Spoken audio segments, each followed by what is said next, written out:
a quiet archive record. Tonight, we're stepping into a slow unfolding. Settle in, let the outside world dissolve, and gently descend into tonight's world. Tonight is a gentle rebuilding. We will learn what the ego is, why it tries so hard to protect you, and how it can quietly steer your choices, your relationships, and your sense of worth. We will meet the ego through calm lenses. The Stoics who trained their attention, the Buddhists who watched the self come and go, Jung who mapped the shadow, modern psychology that names patterns and loosens them, and teachers of presence who remind you that you are more than your thoughts. This is not a fight against you. It is a soft untying, slow breaths, small practices, clear steps that feel kind and possible. This is Shatter Your Ego. Chapter 1. The Guardian Mask. You can let your eyes rest now. Let the muscles in your face soften. Let the jaw unclench. Let the shoulders drop as if they have been holding something heavy for a long time. And while you drift, we begin with a simple idea. The ego is not your enemy. It is a guardian, a mask that formed to keep you safe. In everyday speech, people use the word ego like an insult. Too much ego, a bruised ego, an ego trip. But beneath those phrases is a very human mechanism, a system that tries to manage pain, a system that tries to keep you included, respected, not abandoned, not shamed. If you have ever felt embarrassment burn your cheeks, that is the ego trying to keep you inside the group. If you have ever replayed an argument in your mind, proving you were right, that is the ego trying to protect your worth. If you have ever achieved something and immediately needed someone to see it, that is the ego trying to secure your place. If you have ever failed and felt smaller, that is the ego fearing it will be punished. So when we talk about shattering your ego, we do not mean breaking something precious. We mean breaking the spell, breaking the illusion that the mask is the whole face, breaking the trance that says your value is always on trial. Think of the ego as a suit of armor. Armor is useful. Armor has saved lives. But if you wear armor all the time, you cannot breathe freely. You cannot sleep. You cannot be held. You cannot bend. You cannot dance. Tonight, you are not forced to remove it. We are simply learning how to loosen the straps, learning how to set it down when it is safe, learning how to recognize when it is speaking. In Jungian language, the ego is the center of conscious identity. It is the part that says, this is me. This is what I do. This is what I am allowed to feel. This is what I am not. And the ego wants to be coherent. It wants one story, a story that makes sense, a story where you are good enough, a story where you are not rejected.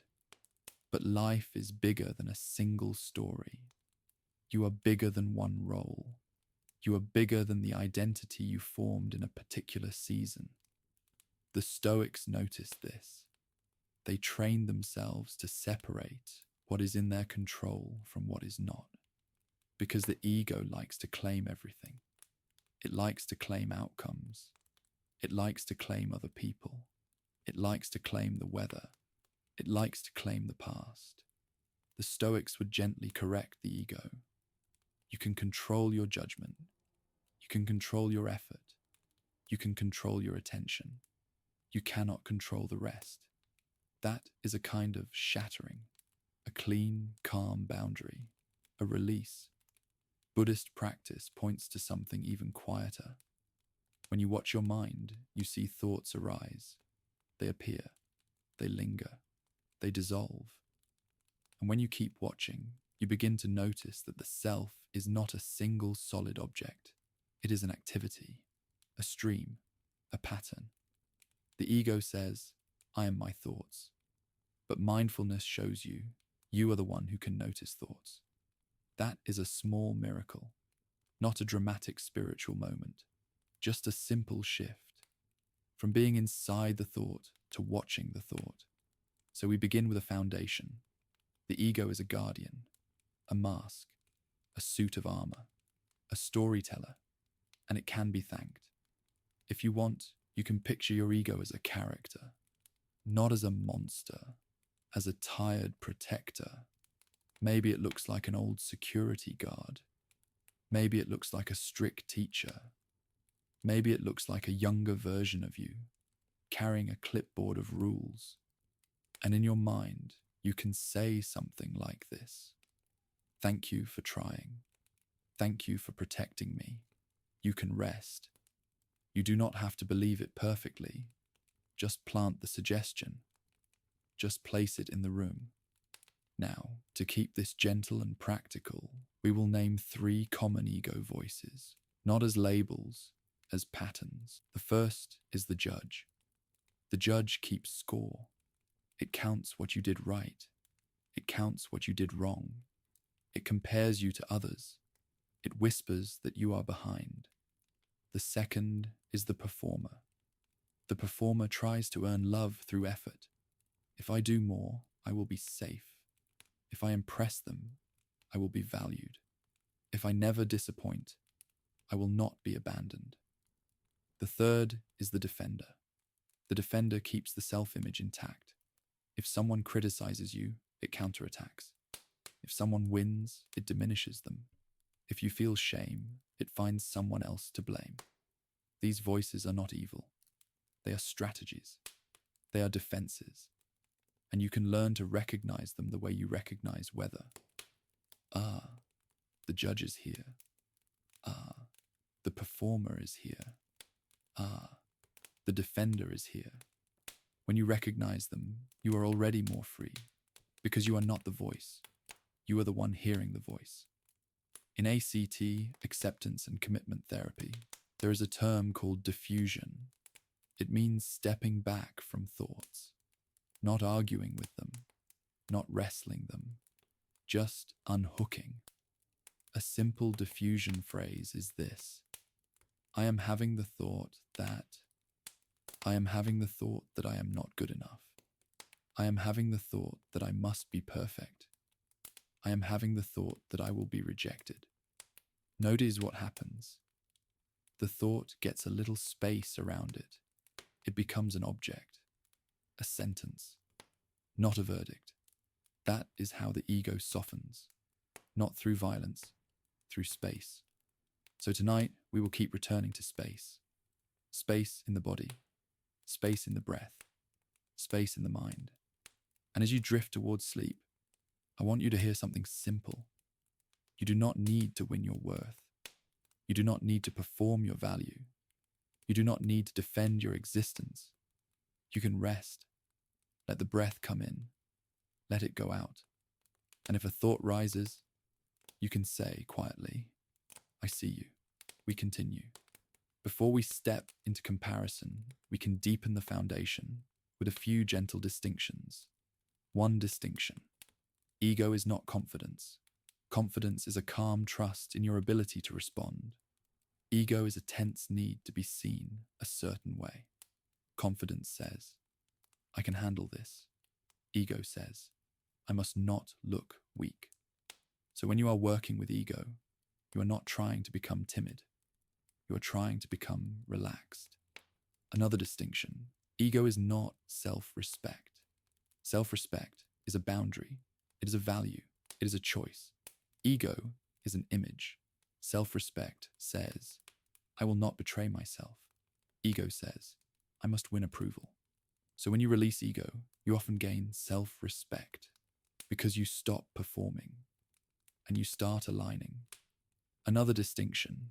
Ego is not personality. You can be ambitious and ego light. You can be quiet and ego heavy. You can be funny and ego light. You can be serious and ego heavy. Ego is not what you do. It is why you do it. Do you do it to express or to prove? Do you do it to serve or to be worshipped? Do you do it to build or to be above? Now, because this is an uplifting narrative, we will speak directly to the part of you that wants to rebuild. You may have had seasons where ego dominated, seasons where you chased image, seasons where you defended too quickly, seasons where you compared yourself into exhaustion. If so, you do not need to punish yourself. Those seasons were information. They taught you what does not work. They taught you what hurts. And now you are learning something new. This is what maturity is. Not being perfect. Learning. Now we will add one more gentle practice.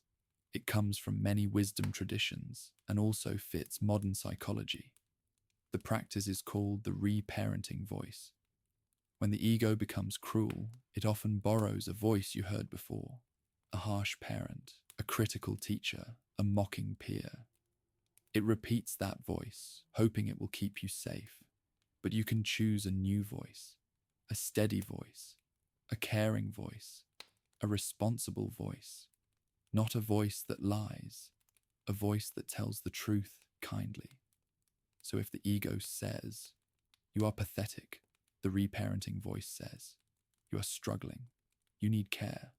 If the ego says, "You will never be enough," the reparenting voice says, "You are enough to deserve rest. You can grow without hatred." If the ego says, "You must do more," the reparenting voice says, "You can do one small thing, then rest." This voice is not weak, it is leadership. And leadership is the true opposite of ego. Because ego is fear, leadership is responsibility. Now breathe. And as you breathe, you can let leadership be the feeling in your chest. A calm center, not a performance, a center. Now we move into the world where ego feeds most easily. The mirror of comparison. Chapter 2. The mirror of comparison. There is a particular pain that the ego loves to feed on. Comparison. Comparison is not always bad. You can learn by observing others. You can be inspired.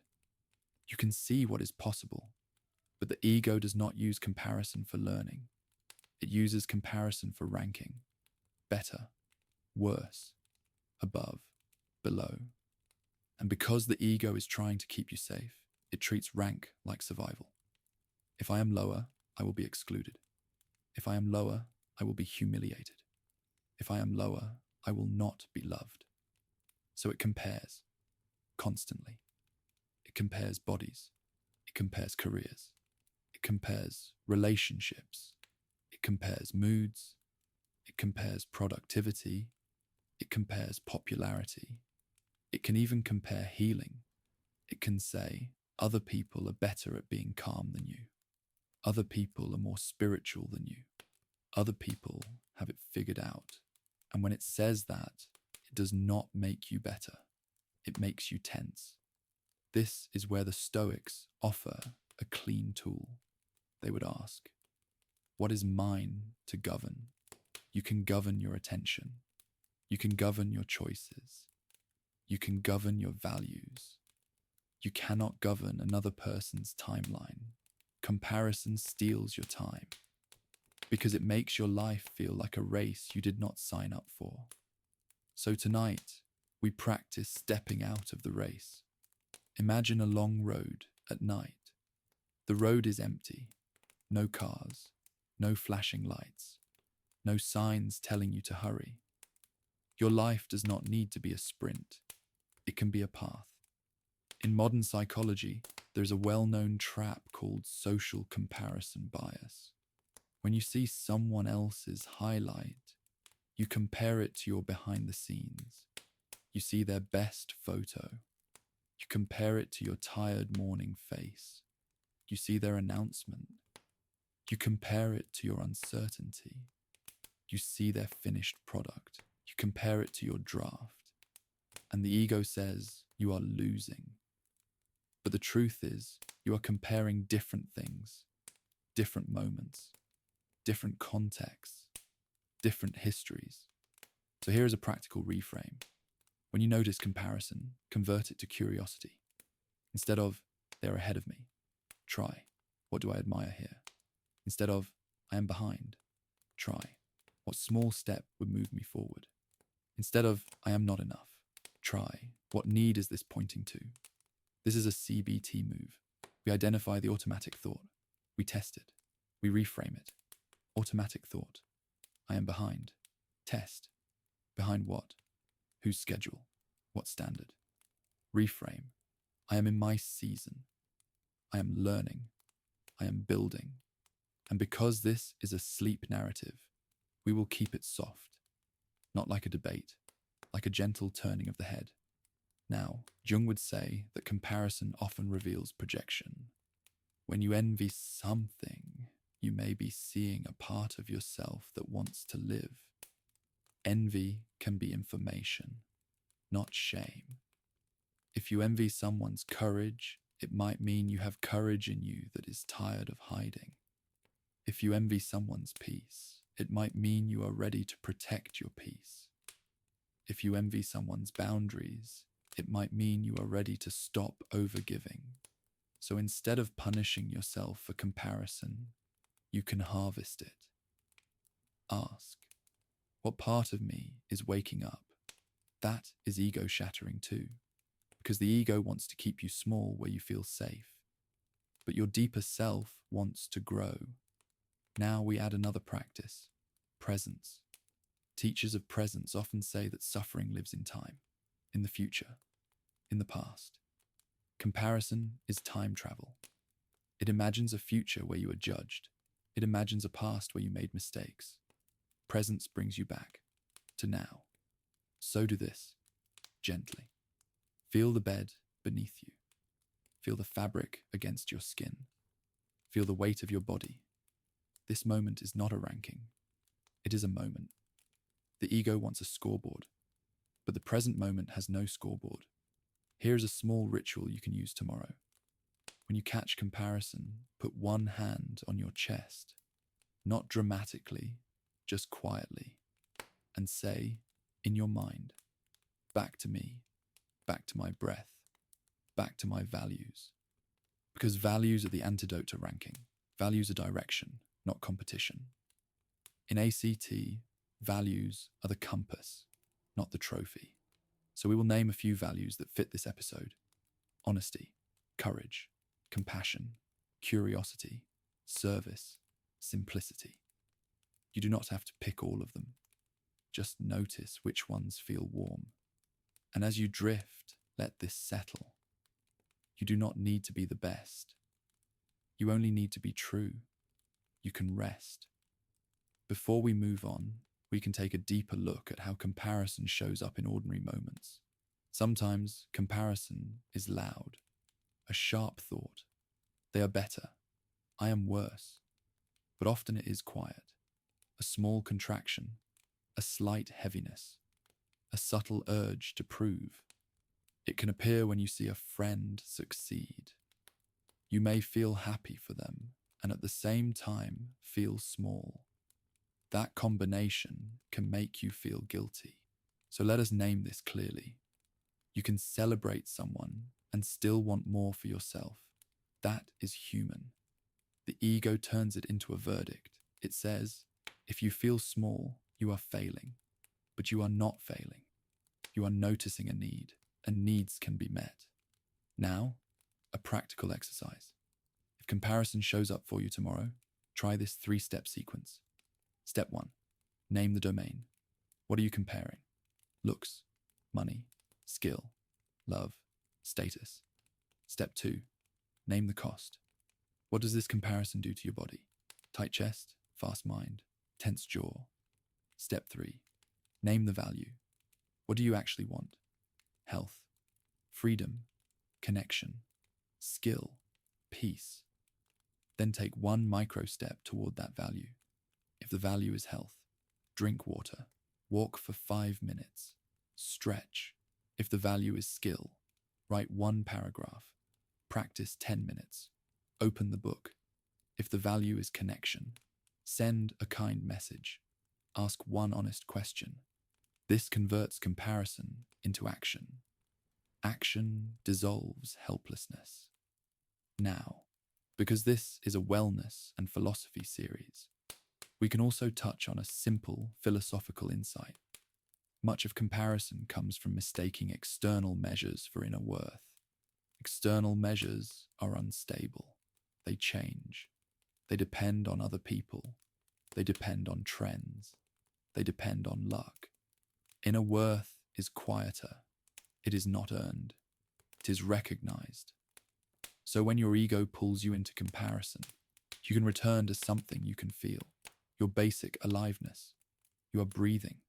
You are here. That is enough to begin. Now, a short presence practice. As you breathe, notice the simplest facts. Air, warmth, weight. No scoreboard, no ranking. Just a human resting. Now, a gentle reminder about social media. It can be useful. It can connect. It can teach. But it is also built to trigger comparison. Because comparison keeps attention, and attention is the product. So you can be wise, not moral. Wise. If you notice your body tighten after scrolling, that is data. You can set limits, not as punishment, as protection. And if you want a simple rule, no comparison machines in the first hour after waking. No comparison machines in the last hour before sleep. Your mind is most suggestible at the edges of the day. Protect those edges. Now, one last idea here. Sometimes the ego compares because it is trying to make you move. It thinks shame will motivate. But shame is not sustainable motivation. Shame burns. Then it collapses. Sustainable motivation is meaning. So, again, values. You can build a life that feels true. And when it feels true, comparison fades. Because you are no longer trying to be someone else. You are becoming yourself. And that is enough. Chapter 3. The story of the self. Now we go deeper. The ego is not only a protector, it is also a narrator. It tells stories. I am the kind of person who,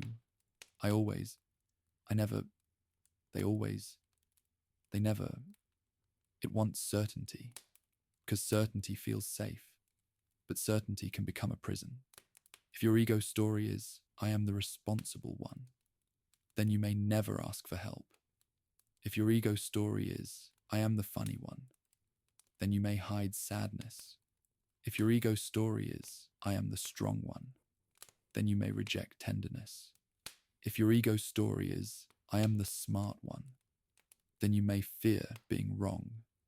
If your ego story is, I am the wounded one, then you may cling to pain as identity.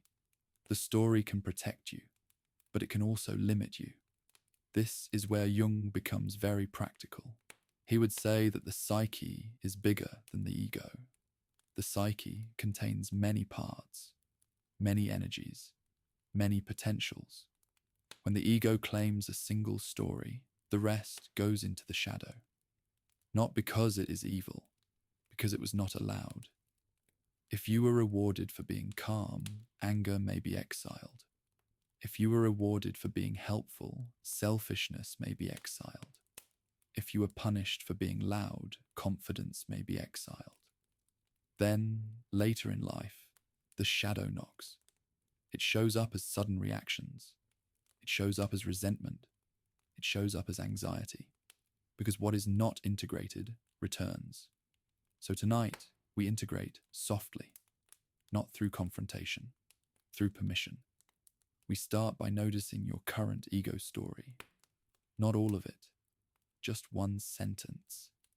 I am. You can let a sentence appear. I am the one who fixes things. I am the one who keeps peace. I am the one who must not fail. And then we gently loosen it, not by denying it, by adding space. Instead of, I am the one who must not fail. Try, I have learned to avoid failing. Instead of, I am the one who keeps peace. Try, I have learned to keep peace. That shift matters, because it turns identity into a strategy, and strategies can be updated. In CBT, this looks like identifying core beliefs. Core beliefs are often extreme. I am unlovable.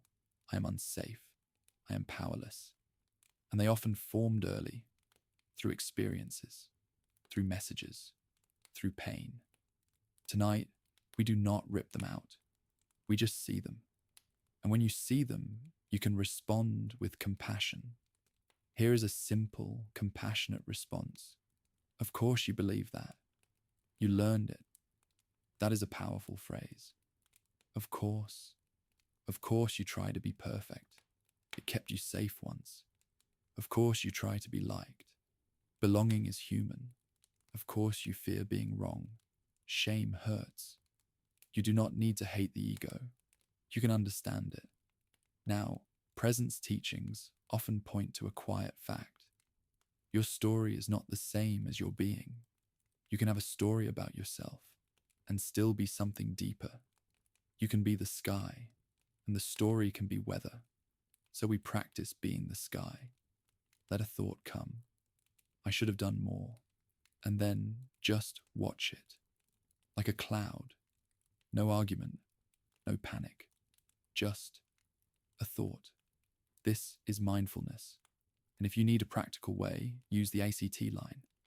I am having the thought that I should have done more. Now it is a sentence, not a command.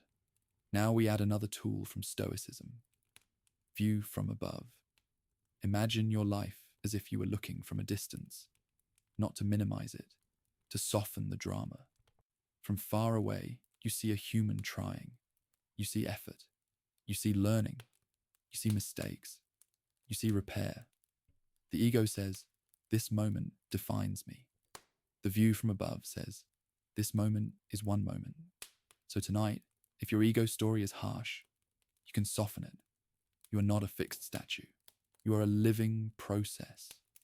Now, because this is about rebuilding, we will plant a new story, not a fantasy, a direction, a story that sounds like values. I am learning to be honest with myself. I am learning to be kind to myself.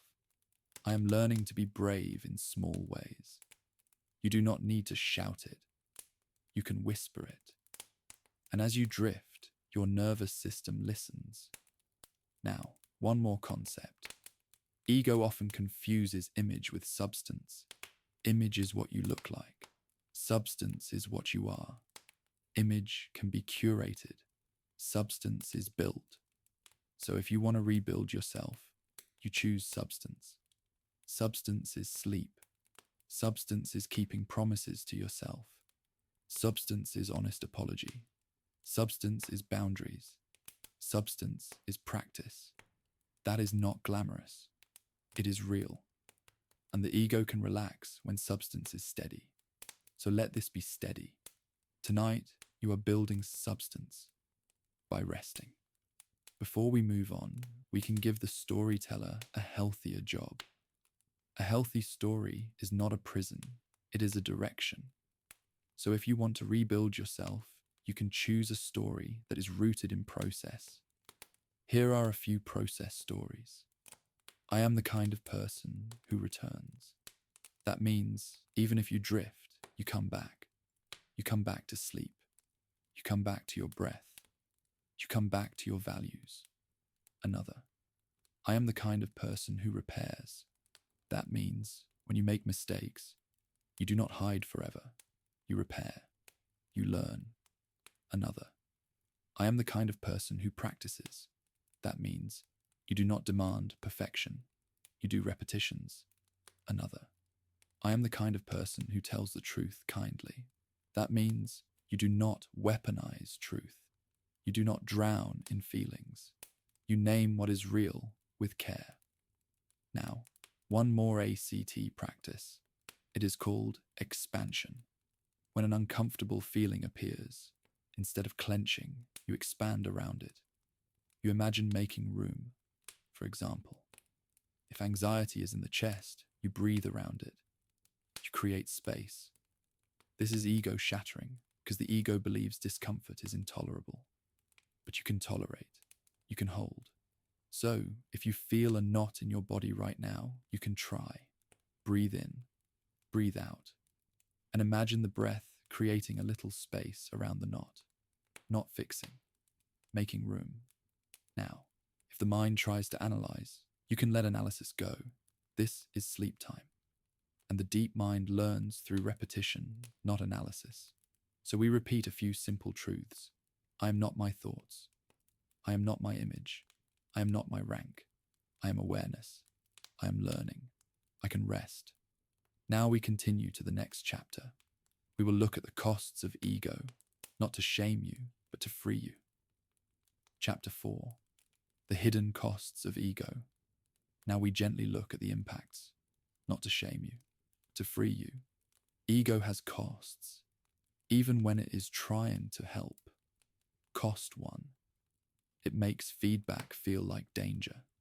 If your worth is fused with your performance, a suggestion sounds like an attack. If your identity is fused with being right, disagreement sounds like disrespect. If your self-image is fused with being good, a mistake sounds like being bad. So the ego tightens, it defends, it rationalizes, it blames, it hides. And then you lose learning. The Stoics trained for this. They practiced humility as strength, to be corrected without collapsing. A Stoic mindset would say, if I am wrong, I gain truth. That sentence alone can shatter ego, because the ego thinks being wrong is death, but being wrong is growth. Cost 2. Ego turns relationships into transactions. If I give, will you approve? If I agree, will you stay? If I win, will you respect? Love becomes a contract. But healthy relationships need presence. They need honesty. They need repair. Ego hates repair, because repair requires admitting fault, but repair is powerful. Cost 3. Ego keeps you busy. It fills silence with worry. It fills rest with guilt. It fills calm with plans. It says, if we stop, we will be exposed. So it pushes. But in ACT, they would say, this is avoidance. Avoiding discomfort by doing. Avoiding uncertainty by controlling. Avoiding grief by scrolling. Avoiding shame by performing. So one of the most radical ego-shattering practices is rest. Not lazy rest, honest rest. Cost 4. Ego makes emotions feel like identity. If you feel anger, you become an angry person. If you feel sadness, you become weak. If you feel fear, you become incapable. So you suppress. But suppressed emotions do not disappear. They move into the body. They become tension. They become insomnia. They become headaches. They become irritability. Mindfulness teaches that emotions are visitors. They come. They go. You can host them without becoming them. Cost 5. Ego narrows your world. It makes you cling to familiar roles. It makes you avoid new arenas. It makes you fear embarrassment. But the world is wide. So tonight, we name a different kind of strength. A strength that includes not knowing. In the Zen tradition, there is a phrase, beginner mind. Beginner mind is ego light. It is curious. It is open. It is not trying to appear competent. It is trying to learn. Now, we shift into a practical sequence. 5 steps for working with ego in real life. Step 1. Catch the trigger. Notice the moment the ego flares. When you feel hot. When you feel tight. When you feel the urge to prove. That is the alarm. Step 2. Name the pattern. Judge. Performer. Defender. Or even simpler. Protecting. Step 3. Return to the body. A slow breath in. A slower breath out. This signals safety. Step 4. Choose a value. Do I want to be honest? Do I want to be kind? Do I want to be courageous? Step 5. Take the smallest aligned action. Ask one question. Admit one thing. Pause before replying. Say no kindly. Say yes fully. This is how the ego becomes a tool instead of a ruler. Now, presence teachers often say, You do not need to defeat the ego. You need to stop feeding it. Feeding it looks like constant attention, constant storytelling, constant justification. So tonight, we stop feeding.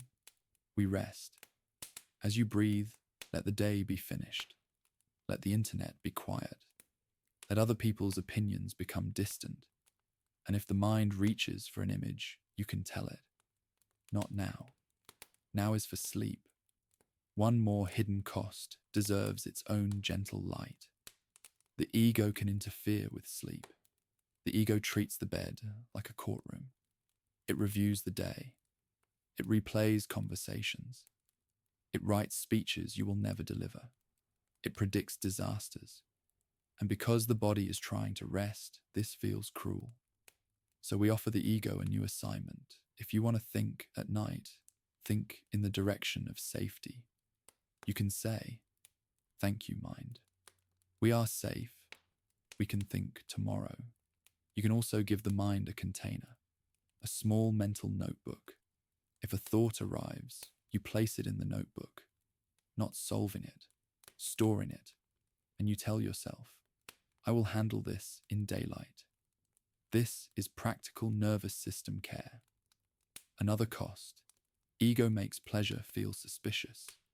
If you were taught to earn rest, pleasure can feel undeserved, so the ego tightens. But pleasure is part of healing. A warm drink, a clean bed, a slow song, a quiet laugh. These are not distractions. They are nourishment. Another cost, ego can make your inner life noisy because it does not want silence. Silence might reveal feelings. Silence might reveal grief. Silence might reveal longing. So it fills space. But silence is where you meet yourself. So gently, you learn to tolerate silence. Not all at once, a little. And when silence feels uncomfortable, you do not run. You breathe. You make room. This is how you rebuild. Now we move into a toolkit, a shelf of methods from the great traditions. Chapter 5. Methods from the great traditions. This chapter is a toolkit, a calm shelf of methods. You can take what fits. You can leave the rest. First, a Stoic method, the dichotomy of control. Ask, is this in my control? If yes, act. If no, release. The ego wants to control everything. This method breaks that habit. Second, a Stoic method, negative visualization. Not as doom, as gratitude. Imagine losing something you take for granted. A person, a home, a skill, a day. Then return to the present with tenderness. This reduces entitlement. Entitlement is ego fuel. Gratitude is ego medicine. Third, a Buddhist method, noting. When a thought arises, label it softly. Planning, remembering, judging, comparing. Then return to breath. This turns the mind into a field you can walk through calmly, not a storm you drown in. Fourth, a Buddhist method. Metta, loving kindness. Repeat phrases. May I be safe. May I be well. May I be at peace. Then expand. May others be safe. May others be well. May others be at peace. This is ego shattering, because ego thrives on separation. Metta dissolves separation. Fifth, a Jungian method. Shadow curiosity. When you judge someone harshly, ask, what is this touching in me? When you envy someone, ask, what part of me wants to live? When you overreact, ask, what am I protecting? Then, instead of shame, offer integration. You can say, this part belongs. It can have a seat. Sixth, a presence method. Disidentify. When the mind says, I am anxious, try. Anxiety is here. When the mind says, I am failing, try. A fear of failing is here. This is not wordplay. It is nervous system training. Seventh, a CBT method. Thought record. Write. Situation. Thought. Emotion. Evidence. Alternative thought. Even doing this once per week can loosen ego, because ego thrives on unquestioned narratives. CBT questions narratives. 8th, an ICT method. Values and willingness. Ask, what kind of person do I want to be in this moment? Then act with willingness, even if discomfort is present. This is how you build a self you respect, not a self you perform. And there is one more idea that threads through all of these traditions. Detachment with care. Detachment does not mean you do not love. It means you do not cling.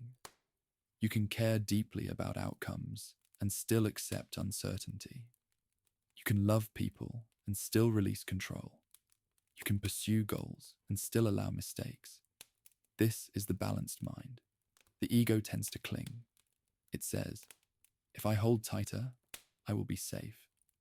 But the balanced mind says, if I hold with care, I can breathe. So you can practice holding lightly. Lightly does not mean lazily. It means without panic. Without panic. Now, because you are meant to sleep, we will translate these methods into simple nighttime practices. Practice 1. 3 breaths. Inhale. 1. Exhale. 1. Inhale. 2. Exhale. 2. Inhale. 3. Exhale. 3. Practice 2. The permission phrase. Of course. Of course I feel this. Of course I want approval. Of course I am afraid. Practice 3. The diffusion phrase. I'm having the thought that. Practice 4. The value phrase. Even now I can be kind. Practice 5. The letting go phrase. Not mine to carry. You can repeat these softly, not like a mantra you force, like a lullaby. And if the ego tries to optimize your sleep, if it says, you must sleep right now, you can smile. Even that is ego, trying to perform sleep. So you release. Sleep comes when it comes, and your job is only to rest. Before we move into the final chapter, we can lay down a longer bridge, a bridge from understanding into living. If you want to change your relationship with ego, you do not need one heroic transformation. You need repetitions. Small, boring, kind repetitions. Because the ego is not a single thing. It is a set of habits. And habits change through practice. So here are a few practices you can rotate through, like gentle stones you keep in a pocket. The first practice is called the pause of dignity. When something happens that would normally hook you, you pause for one breath. Not to be dramatic, not to perform mindfulness, just one breath. In that breath, you do not decide, you do not reply, you do not explain. You simply breathe, and you remember, I have time. The ego often believes there is no time. It feels urgency. It feels it must strike first, defend first, fix first. But one breath changes the whole field. The second practice is called the honest sentence. Once per day, say one honest sentence to yourself. It might be, I am tired, or I am lonely, or I am proud of myself, or I am afraid. Ego often refuses honesty, because honesty makes you visible, but honesty is how you come home. The third practice is called the two selves. When you feel a strong ego reaction, imagine two versions of you. The first is the ego self. It wants to win. It wants to look good. It wants to be safe. The second is the wise self. It wants to be true. It wants to be kind. It wants to be free. You do not have to hate the ego self. You just let the wise self lead. And how does the wise self lead? Often it leads with questions. What matters here? What is the kindest move? What am I protecting? The fourth practice is called the simple inventory. At night, very briefly, you ask 3 questions. Where did ego help me today? Where did ego tighten me today? Where did I choose values today? This is not for punishment. It is for pattern recognition. The fifth practice is called the micro courage. Ego fears exposure, so you train exposure gently. Micro courage is a small action that risks being seen. You send the message. You ask the question. You admit you do not know. You share a draft. Not to chase discomfort, to teach the nervous system that you can survive visibility. The sixth practice is called the soft boundary. A soft boundary is a boundary spoken with calm. It is not a threat. It is a truth. I cannot do that tonight. I need to rest. I can help tomorrow. The ego often confuses boundaries with rejection, but boundaries are often an invitation to healthier connection. The seventh practice is called the return to sensation.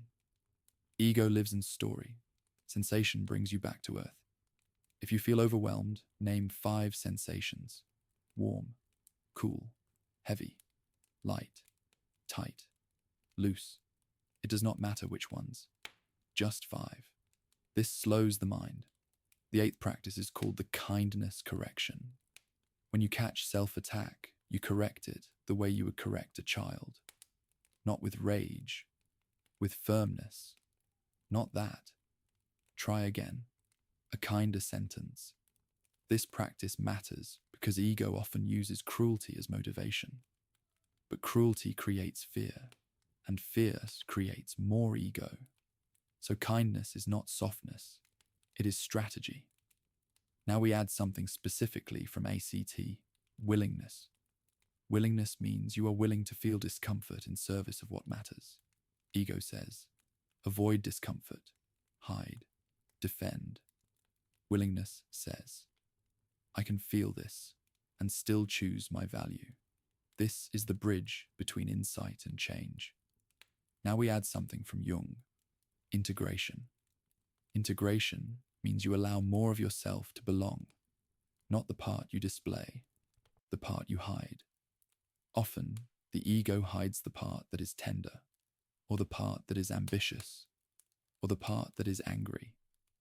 Integration is not acting out every impulse. It is acknowledging the impulse without exile. You can say, I see that part. It belongs. It can be held. When a part is held, it does not need to shout.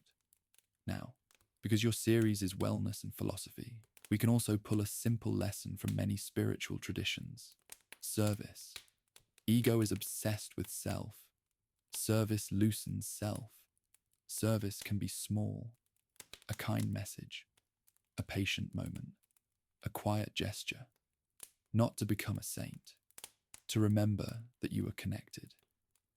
Now, we can add a few concrete examples, because the mind learns through scenes. Imagine you post something, and it gets less attention than you hoped. The ego says, I am irrelevant. The wise self says, I made something. I can keep making. Imagine someone criticizes you. The ego says, attack. The wise self says, breathe. What part is true? What part is noise? Imagine you make a mistake. The ego says, you are a failure. The wise self says, this is a moment. Repair is possible. Imagine you feel envy. The ego says, you are bad for envying. The wise self says, what do I want? What do I value? What is waking up? Now, one more practice that can be surprisingly powerful: the quiet renunciation. Renunciation is not deprivation. It is releasing what does not serve. You can renounce the need to win every conversation. You can renounce the need to be liked by everyone. You can renounce the need to have the last word. Each renunciation is a release, and releases make room. Room for peace, room for love, room for sleep. Now, as you listen, you may notice that your mind wants to turn this into a checklist. It may say, I must do all of this. That is also ego, trying to perform healing. So we correct that gently. You do not have to do all of this. You only have to do one small thing, and even that can wait until morning. Tonight, the practice is rest. We will move into the final chapter now, where we gather everything into a calm rebuilding. Chapter 6. Rebuilding the self gently. Now we close by rebuilding. Because this episode is not about becoming empty. It is about becoming real. There's a fear people have. If I lose my ego, will I lose my drive? Will I lose ambition? Will I lose identity? But the truth is softer. When ego relaxes, you do not become nothing. You become more.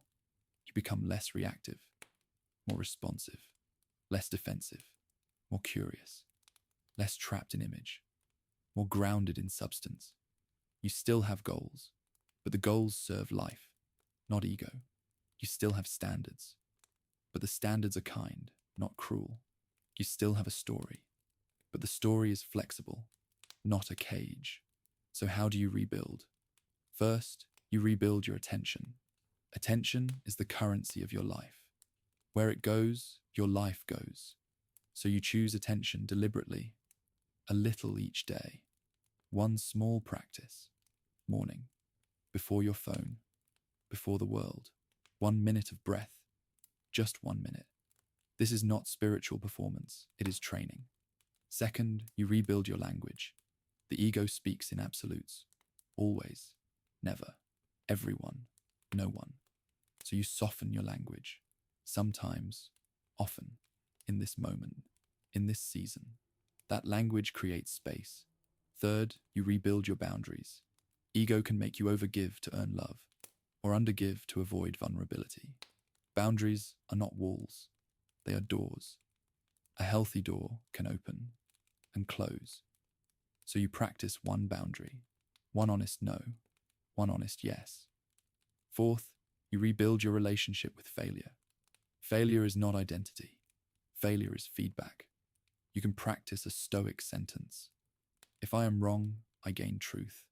Or a modern one. If this did not work, I learned. Fifth, you rebuild your compassion. Ego thrives on harshness, because harshness creates urgency. But compassion creates steadiness, and steadiness creates change. So you speak to yourself like someone you want to heal, not like someone you want to punish. Now, we will do a final guided sequence designed for sleep. Imagine you are walking through a quiet room. The room is your mind. In the room are objects, a trophy, a mirror, a mask, a shield, a script. Each object is a symbol of ego. You do not smash them. You do not burn them. You simply set them down. First, the trophy. You can thank it. It taught you effort. Then you place it on a shelf. Second, the mirror. You can thank it. It helped you see how you appear. Then you turn it slightly away, so it is not always reflecting. Third, the mask. You can thank it. It helped you fit in. Then you loosen it. You can still wear it if needed, but it is not glued to your face. Fourth, the shield. You can thank it. It protected you. Then you rest it against the wall. Fifth, the script. You can thank it. It gave you a story. Then you fold it and place it in a drawer. Now the room is quieter, not empty, quieter. In that quiet, something remains. Your presence, not your image, not your rank, not your performance, just your being. And you can rest there. If thoughts come, they can pass. If feelings come, they can pass. You do not have to fix them tonight. You do not have to solve your whole life in bed. You only have to breathe, inhale, a little slower, exhale, a little longer. And if you want a final phrase to carry into sleep, here is one. I am safe to be real. You can repeat it once, or not. Let it drift. Now, as you fall asleep, the ego can relax, because you are not abandoning yourself. You are returning to yourself, and that is what rebuilding is. Not becoming someone new overnight, becoming someone true, a little at a time. Before you rest, we can take one last slow walk through the ideas, the way you might walk through a quiet museum. Not rushing, not trying to memorize, just letting meaning settle. First exhibit. The ego is a protector. It formed around pain. It learned rules. It learned timing. It learned which parts of you were welcomed and which parts were punished. So you do not hate it. You thank it. Second exhibit. The ego uses comparison. It tries to rank you because it fears exclusion. So you step out of ranking. You return to values. Third exhibit. The ego tells stories. It says, I am this. I am not that. So you soften identity. You become a process. Fourth exhibit. The ego defends. It resists feedback. It avoids shame. So you practice humility as strength. You practice being teachable. Fifth exhibit. The ego can keep you busy. It confuses rest with danger. So you teach your nervous system that rest is safe. Now, to make this deeply practical, we will create a simple plan for rebuilding in layers. Layer 1. Stabilize the body. A stable body makes ego quieter because so much ego is stress. Stabilize sleep. Stabilize hydration. Stabilize food. Stabilize movement. You do not need perfection. You need baseline care. Layer 2. Stabilize attention. Choose one small attention ritual. 1 minute. Maybe breathing. Maybe a short walk without a phone. Maybe a cup of tea with no scrolling. This is how you reclaim your mind. Layer 3. Stabilize honesty. One honest sentence per day. To yourself. Or to someone safe. The ego thrives in secrecy. Honesty brings air. Layer 4. Stabilize boundaries. One boundary per week. A soft boundary. A truthful boundary. Layer 5. Stabilize meaning. Meaning is what the ego tries to imitate. The ego wants trophies, meaning wants alignment. So choose one value. Just one. Maybe kindness. Maybe courage. Maybe simplicity. Maybe truth. And choose one small action that serves that value. Now, because this episode is meant to guide people through what top thinkers have recommended, we will translate those perspectives into one unified map. From Stoicism, you cannot control everything, so you control your judgment, your effort, your character. From Buddhism and mindfulness, thoughts and emotions are events, not identity, so you watch them. You let them rise, you let them fall. From Jung, what you exile returns, so you integrate. You let more of you belong. From modern psychology, automatic thoughts are not facts. So you test them, you reframe them, you build flexible beliefs. From presence teachings, you are not your story. So you return to now. You return to awareness. All of these point to one gentle truth. You can live with less armor. Now, we will do a longer guided practice, like a slow internal reset. Begin by noticing the breath, not forcing it, just noticing. Inhale, exhale. Now notice any place the body is holding an identity. It might sound strange, but the body stores roles. The chest might hold the role of being strong. The throat might hold the role of being polite. The belly might hold the role of being in control.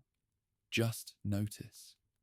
Now, one by one, we give those roles permission to soften. To the chest, you do not have to be strong right now. To the throat, you do not have to be perfect right now. To the belly, you do not have to control everything right now. And if you feel emotion, that is fine. Emotion is the body releasing story. Now imagine you are sitting by a small fire, warm, safe. The fire represents awareness. It is steady. Around the fire are 6 figures, not enemies, parts.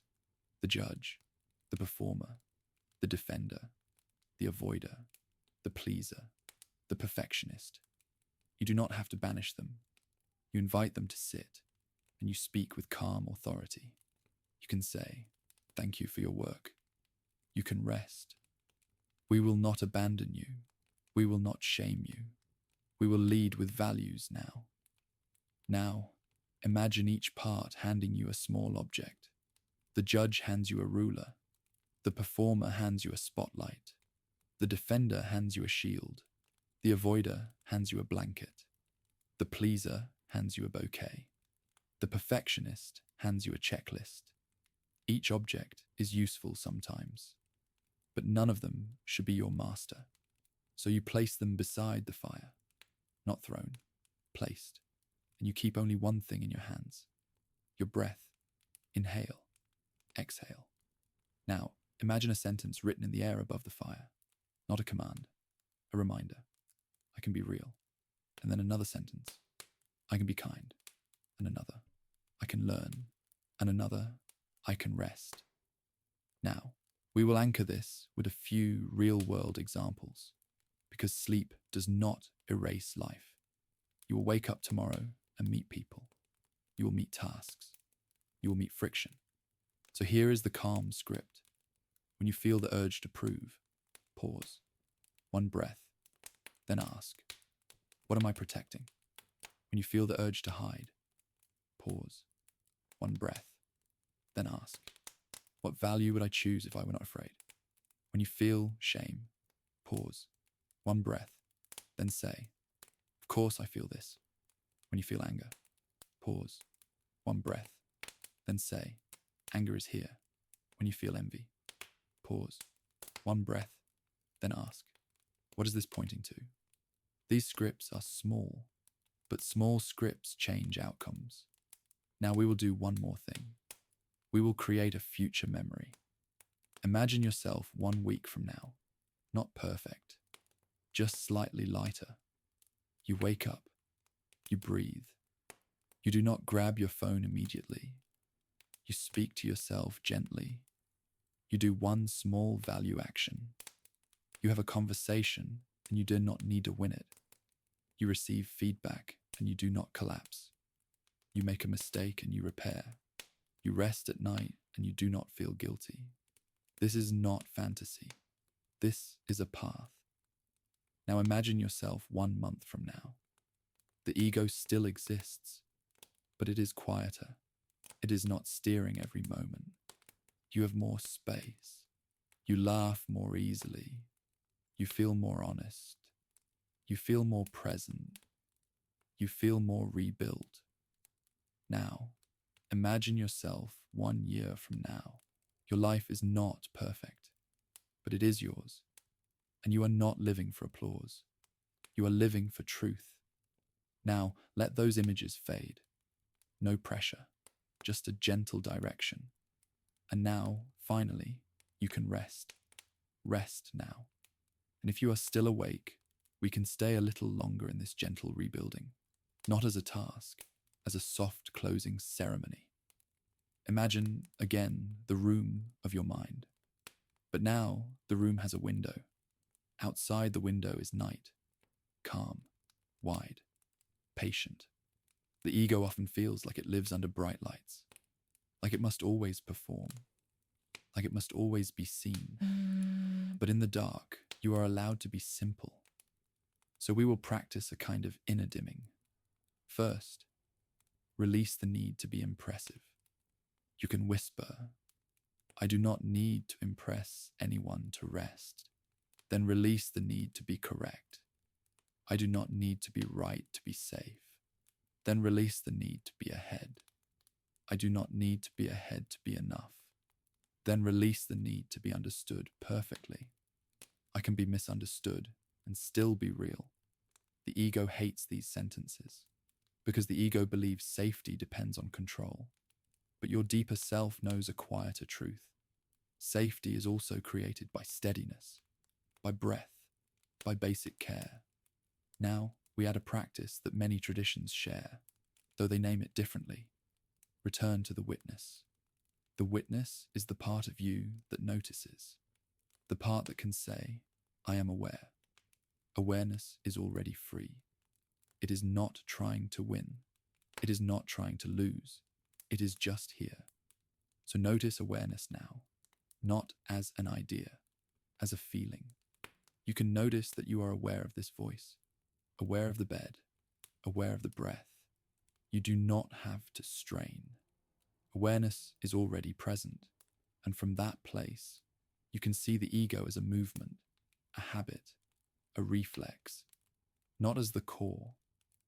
Now, because you asked for this video to help people rebuild themselves, we will add a set of specific, practical recommendations. You do not have to remember all of them, but your mind may keep what it needs. Recommendation 1. Build a daily ego pause. Once a day, for 1 minute, you do nothing. No fixing, no planning, no proving, just a minute. And during that minute, you ask one question. What am I trying to protect right now? That single question brings the ego into the light. And when the ego is seen, it softens. Recommendation 2. Practice the clean apology. Ego turns apology into negotiation. I am sorry, but I am sorry you feel. A clean apology is simple. I did this. It hurt you. I am sorry. I will try again. That is ego shattering, because it does not defend image. It repairs substance. Recommendation 3. Practice praise without grasping. When someone compliments you, the ego wants to capture it. It wants to store it as proof. Instead, you can practice receiving. Thank you. Then release. Not because praise is bad, because grasping creates hunger, and hunger never ends. Recommendation 4. Practice criticism without collapse. When you receive feedback, notice the first wave. Heat, tension, urgency. Then add space. I'm having the thought that this means I am bad. Then choose a value. Curiosity, humility. Then ask, what part of this is useful?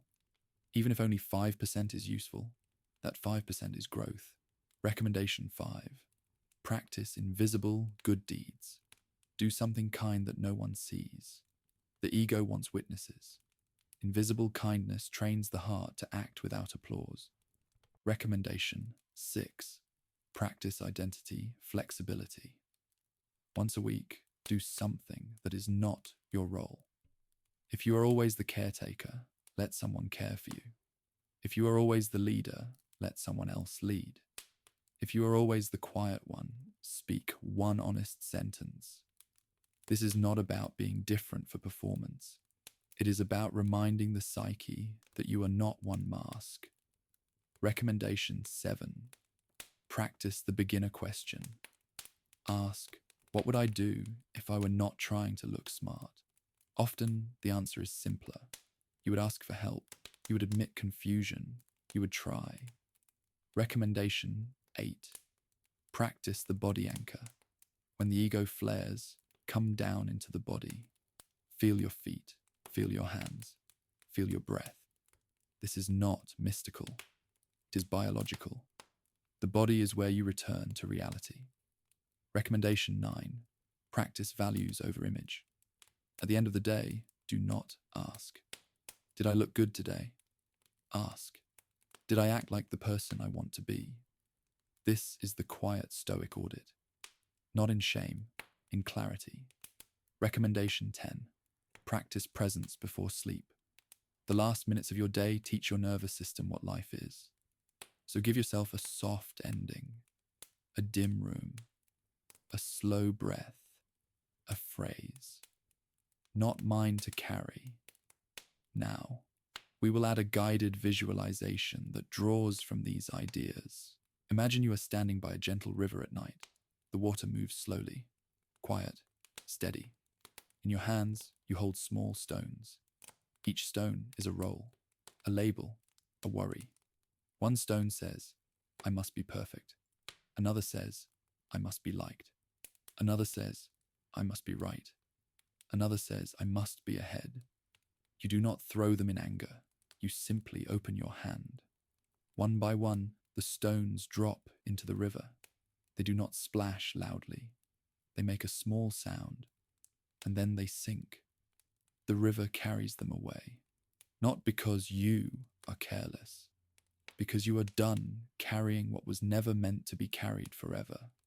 Now your hands are empty, warm, light, and you notice something. When your hands are empty, they can hold what is real.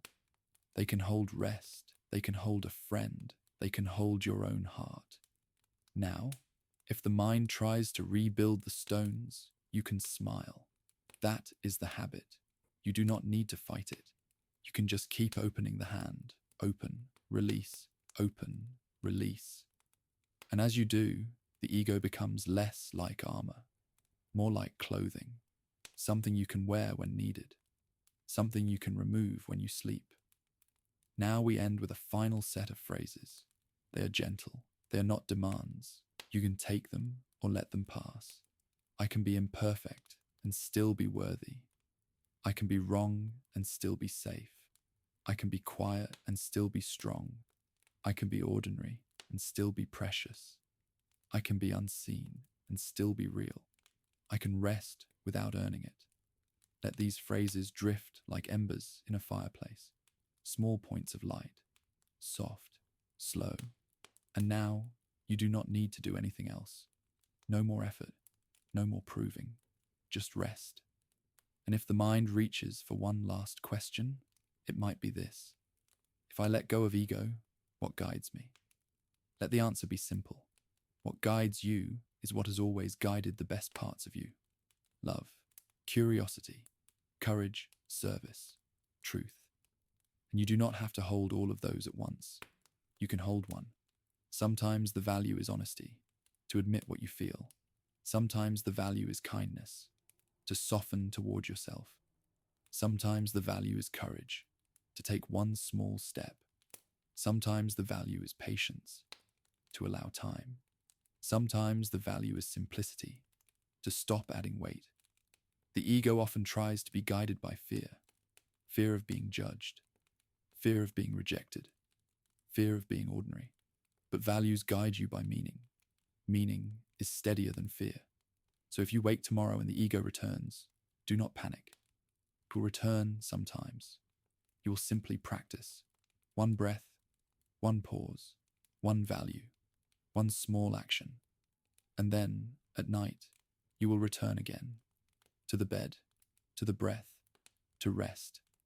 That is how a self is rebuilt. Not by shattering yourself, by shattering the illusion that you must earn your right to exist. You already exist. You already belong to life. And you do not need to be extraordinary to be worthy. You do not need to be flawless. You do not need to be constantly improving. You can simply be human. A human who sometimes fears. A human who sometimes protects. A human who sometimes compares. A human who sometimes performs. And also a human who can return. Return to breath. Return to kindness. Return to clarity. Even if you return 1,000 times, that is not failure. That is practice. And practice is how freedom is built. So let this be enough for tonight. No more fixing. No more proving. No more arguing with your own mind. Just the steady, ordinary kindness of sleep. Let the day fall away. Let the future wait. Let the ego sit quietly in the corner, no longer in charge. You are allowed to be unremarkable tonight. You are allowed to be soft. And if any last thoughts arrive, you can let them pass like smoke. No need to chase them. No need to solve them. Now you can sleep. Very gently now. This was a quiet archive story where the story ends, sleep begins,